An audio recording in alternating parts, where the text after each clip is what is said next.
Today I will be showing you guys how to do a custom selection brush on PSE9. First you want to open PSE9. I have already selected an image off the internet. I have chose Mickey Mouse. The first thing I will do is save him, and then I'll open him in PSE9. I will then choose my quick selection brush and select him.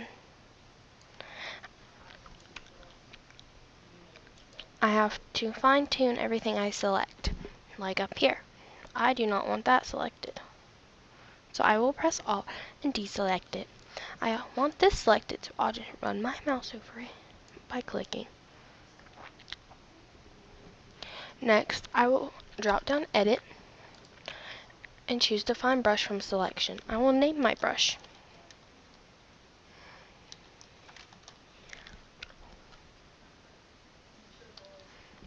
I chose Mickey 22. Next, I will press Open. No, not. File, New, Blank File. And I will open a blank file.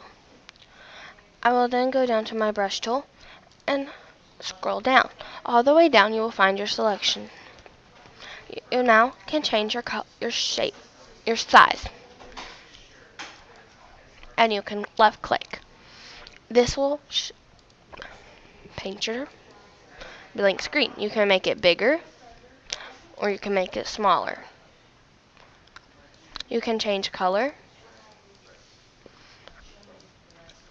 and press OK, and you can make other colors of it. This is how you make a quick selection brush.